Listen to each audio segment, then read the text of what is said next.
viewers, Assalamualaikum warahmatullahi wabarakatuh. Selamat datang kembali di channel Adin. Apa kabarnya hari ini? Mudah-mudahan selalu sehat ya. Nah, pada kesempatan kali ini saya ingin membahas tentang terminologi anatomi, khususnya tentang posisi anatomi. Nah, posisi anatomi ini sudah mengalami standarisasi. Kenapa perlu ada standarisasi dalam posisi anatomi? Standarisasi anatomi dibutuhkan untuk mencegah kebingungan. Posisi anatomi ini nggak hanya berlaku untuk manusia, tapi juga berlaku untuk organisme lain. Nah, masing-masing organisme ini memiliki perspektif yang berbeda, sehingga jika tidak dibuat standar, maka akan membuat kebingungan dan menentukan sudut pandang dari suatu organ yang dibicarakan. Nah, standar posisi ini mengadaptasi posisi kadaver pada saat dilakukan autopsi. Jadi ketika seseorang diminta untuk melakukan posisi anatomis, maka ia perlu untuk berdiri tegak, menghadap ke depan, dengan tungkai yang rapat atau agak terpisah. Telapak kaki menapak dengan datar di lantai, menghadap ke arah depan. Kedua tangan ada di sisi kanan tubuh, dengan telapak tangan menghadap ke arah depan, jempolnya menjauh dari arah tubuh. Kepala dan mata menatap lurus ke depan. Nah, ada beberapa istilah dasar yang perlu dipelajari terkait dengan posisi anatomi ini. Istilah yang pertama adalah kiri dan kanan. Mudah ya. Kiri dan kanan ini dari sisi pandang siapa?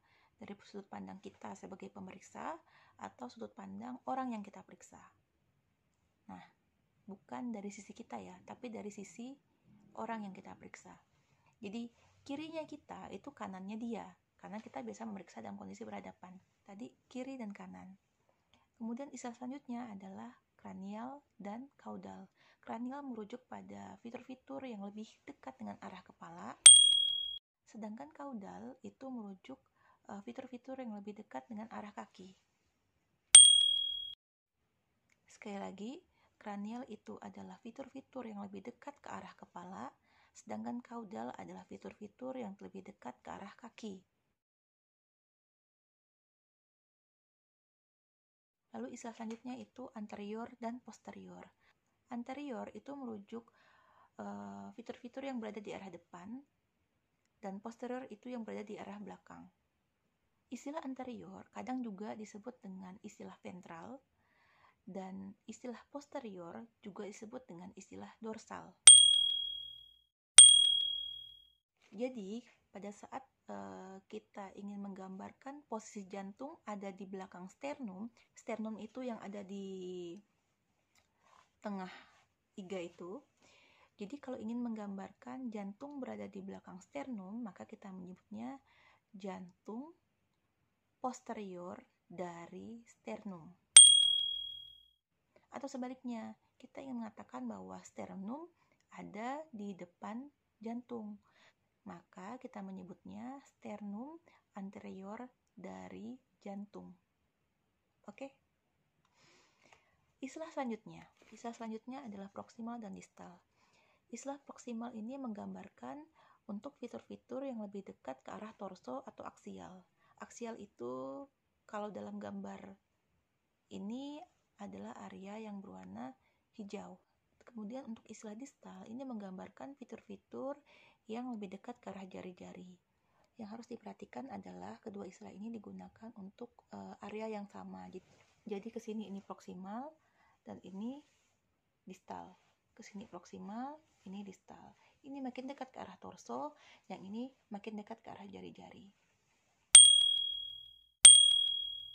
Lalu sekarang coba kita bayangkan kita memiliki garis virtual dari atas kepala sampai ke kaki. Ini dalam posisi berdiri ya.